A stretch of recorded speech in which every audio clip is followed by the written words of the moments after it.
지난 시간까지 우리가 인문학 전체에 대한 그림을 한번 봤습니다.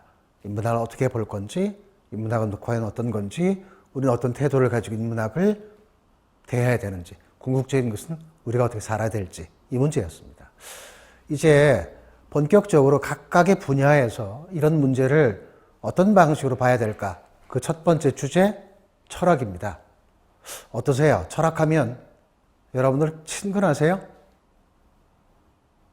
어렵다거나 혹은 뭐 고상하다거나 또 뭐 어떤 게 있을까요?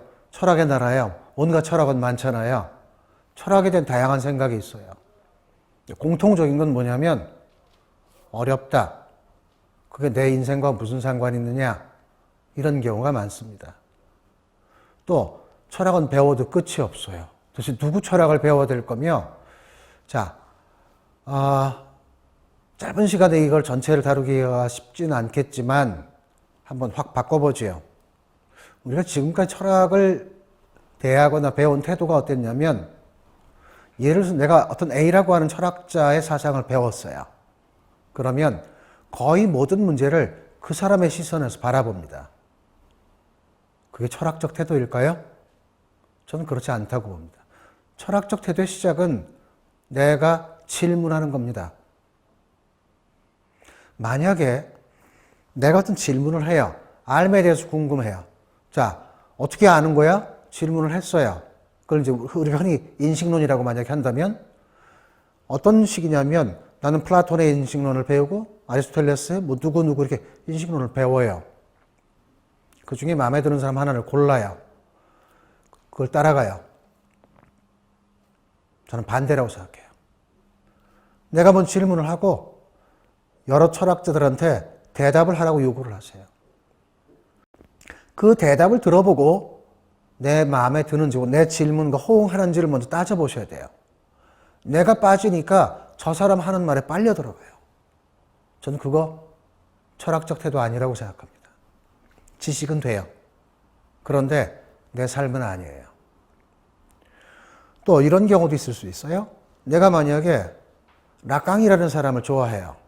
또 배웠어요. 쉽지도 않은데 다른 사람보다 많이 알아요. 그러면 거의 모든 문제를 라깡을 갖고 해석할 수 있어요. 그거 꼭 탓하는 건 아니에요. 그런데 라깡이 모든 문제 해결하나요? 그게 내 모든 삶을 설명해 주나요? 예를 들어서 윤리적인 문제는 난 롤스하고 잘 땡기고 맞아요.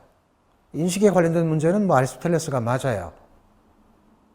사유의 방식은 데칼트가 맞고 다 다를 수 있어요.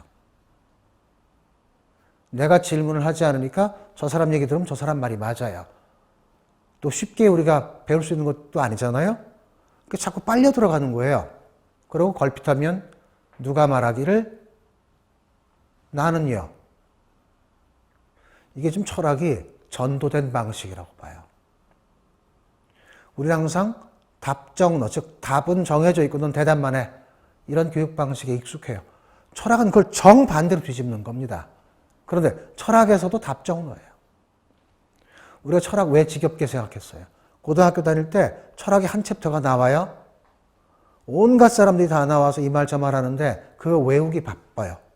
그 철학 정념이 떨어져요. 시작을 한번 볼까요? 서양 철학의 아버지가 탈레스지요. 뭐라고 말해요? 세상은 물이다. 그거 외우고 앉아 있어요. 시험에 이렇게 나요. 그 말한 사람 누구냐? 그게 뭐가 중요해요? 왜 탈레스가 세상은 물이라고 했을까? 그 궁금증에서 시작해야 돼요. 그럼 나는 세상을 뭐라고 말할 수 있지? 탈레스가 세상을 물이다라고 말했던 것은 그 사람이 살았던 시대를 한번 생각해 보셔야 돼요. 고대인들에게 자연은 재화이기도 하지만 공포이기도 합니다.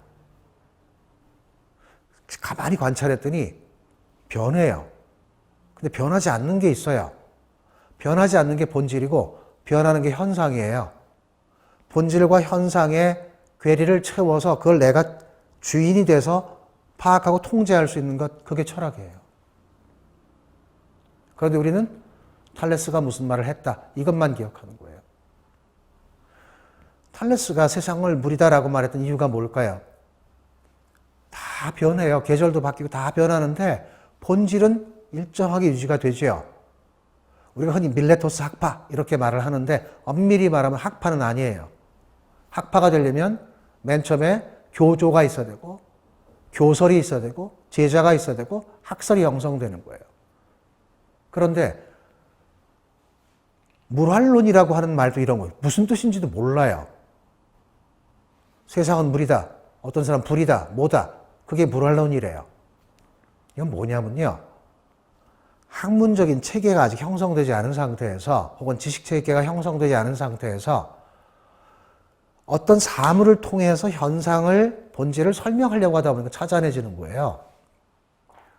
세상은 물이다라고 말했던 탈레스 한번 따져보죠. 고체, 액체, 기체 다르죠. 그런데 물이라고 하는 성질은 일정해요. 아, 세상은 그런 방식으로 구성되어 있습니다. 라고 말하는 게 바로 탈레스의 철학적 태도입니다. 근데 우리는 그건 안 물어보고 뭐만 봐요? 누가 무슨 말을 했다요. 자, 이러니까 어떤 사람은요, 불이다라는 사람도 있고요. 하나 갖고 설명이 안 되니까 두 개. 일원론에서 이원론으로 가는 거예요. 한번 이원론이 되면 여러 개가 나와요. 다원론이 돼요. 심지어 나중에는 어떤 경우까지 돼요? 세상에 일정한 건 없어. 다 변하는 거야. 만물은 변해. 이렇게 말하는 거예요.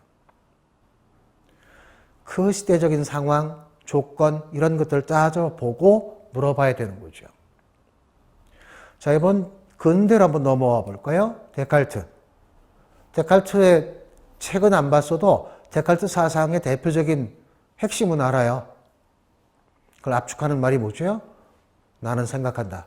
그래서 나는 존재한다. 라틴어로 말하면 코기토 에르고 숨이라고 하는 명제입니다. 똑같아요. 이 말 누가 했냐? 이 말을 쓰는데 정작 이 말이 무슨 의미인지는 생각 안 해요. 데칼트가 이 말을 한 이유가 있어요. 데칼트의 이 명제 하나가 중세와 서양 사상에서 중세와 근대의 결별점입니다. 좀 과장해서 말하면 데칼트의 이 문장 하나는 중세에 대한 독립선언입니다. 왜 그러냐? 서양 중세는 교회가 지배했어요. 인간은 완전한 존재가 아니라 불완전한 피조물입니다. 불완전한 피조물이 신의 영역인 완전성을 알 수가 없죠. 진리는 완전해요. 그래서 인간은 절대로 완전함을 알 수가 없고 온전한 지식도 진리도 알 수가 없는 겁니다. 오직 신의 은총을 받아서 그 빛을 받아서 알 수 있다라고 봤던 거예요. 그런데 데칼트는 따지기 시작해요. 진리라고 하는 것은 변하지 않는다? 좋다. 그러면 우리가 알고 있는 지식체계를 쭉 점검해봐요. 감각적인 거 믿을 수가 없죠. 예를 들어서 22도 그러면 여름에는 서늘해요. 시원해요. 겨울에 25도 따뜻해요. 물리적으로는 똑같아요. 내 느낌이 달라요. 막대기가 있어요. 직선입니다.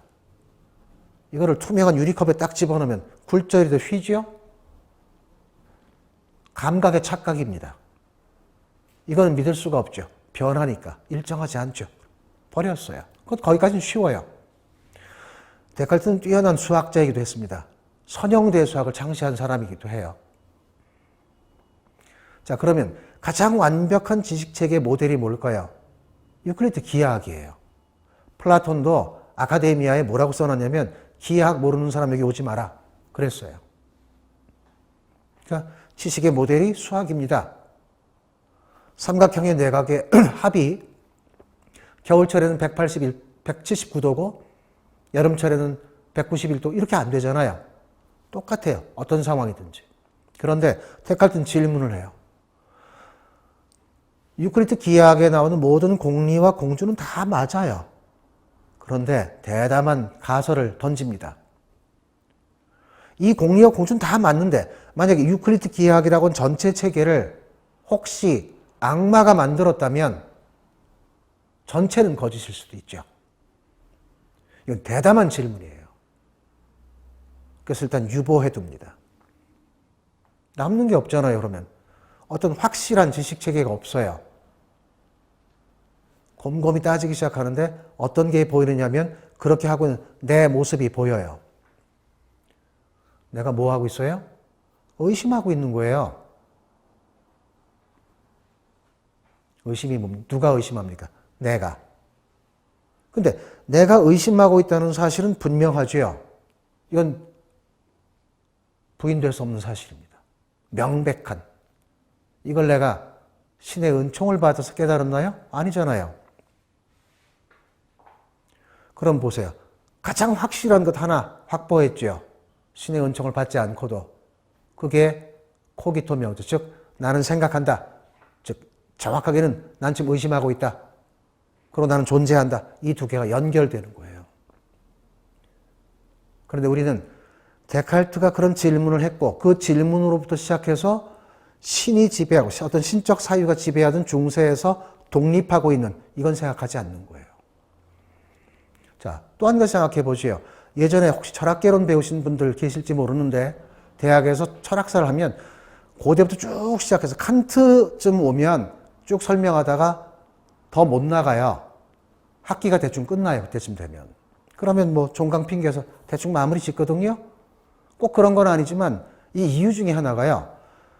칸트까지는 큰 흐름이 있어요. 누가 이렇게.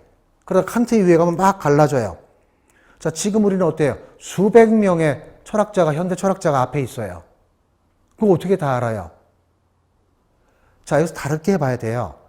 칸트 시대까지만 해도 이른바 메인스트림, 어떤 주류라고 하는 변화가 있어요. 그래서 그 흐름만 따라가면 돼요. 그런데 인간의 지성이 발달하다 보니까 어때요? 질문의 갈래도 많아지고요. 사유하는 방식도 나뉘어지고요. 세상도 복잡하게 변해요.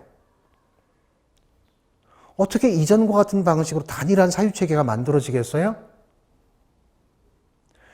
이 얘기는 무슨 얘기냐면 철학자가 한 철학적 명제를 따라가려고 하지 말고 왜 그런 명제가 나왔는지를 먼저 물어봐야 된다는 겁니다. 논어를 봐도 마찬가지입니다. 우리는 논어를 볼 때 공자왈, 자, 공자가 가라사대, 공자 이렇게 말씀하셨다? 이 문장의 권위를 어디에서 얻어와요? 공자라고 하는 권위에서 얻어요. 그런데 중국 학회에 갔더니 놀라운 게 아주 유명한 학자래요. 이 사람이 공자 얘기를 해서 저는 그거 들으면서 아우 저 뻔한 얘기를 뭐하러 내가 여기 앉아서 들어야 돼? 그런데 이 사람 시작은 이랬습니다. 공자의 말을 설명하기 전에 누가 이 질문을 했느냐라는 거예요. 제자가 질문했으니까 스승인 공자가 대답한 거죠. 이 부분이 빠져 있어요, 우리한테는요. 무슨 얘기냐? 질문한 사람이 어떤 상황에서 왜 질문했느냐? 그걸 찾아야 되는 거예요. 그걸 제대로 봐야 공자의 대답이 보여요. 예를 들어서 공자가 제자들이 예를 들어서 뭐 효가 뭡니까? 라고 물어봤을 때 효는 이거다? 한 문장이 아니에요. 묻는 사람에 따라 달라져요. 몸이 허약한 제자가 물어봐요. 효가 뭡니까? 그러면 네가 네 부모님보다 먼저 죽지 않는 거 절대로. 성격이 괄괄한 제자가 물어봐요. 선생님 효가 뭡니까? 너처럼 경거망동하다가 파출소 끌려가서 너네 아버지 엄마 가서 빌게 하지 않는 것. 문맥과 흐름이 있어요. 물음이 있고 그 물음에 대한 대답이 우리가 오늘날 보는 공자의 논어의 핵 덩어리예요. 우리는 늘 대답만 봤어요. 철학에서 질문하는 방식을 못 배워요. 이거 죽은 철학입니다. 철학 공부하지 말라는 뜻이 아닙니다. 적어도 우리가 살고 있는 이 시대를 바라보는 가장 깊은 사유를 하는 현대 철학자들에 대해서 관심을 갖고 보셔야 됩니다. 다만 내 질문이 먼저입니다. 내가 알고 싶은 게 어떤 건지 어떤 질문을 던져놓고 각각의 철학자를 소환해서 각각의 분야에 대해서 대답을 하도록 듣는 것. 적어도 그것만 제대로 잡아도 저는 철학 반은 했다라고 생각합니다. 지식이 아니라 철학은 하는 겁니다. 그 하는 것의 핵심은 질문이고 사유입니다. 도움이 되셨을지 모르지만 철학자 공부하지 말라는 게 아닙니다. 그러면 나는 어떻게 사유할 것인가? 그 질문을 먼저 해보자. 그것이 철학의 핵심이라고 강조하고 싶은 겁니다. 고맙습니다.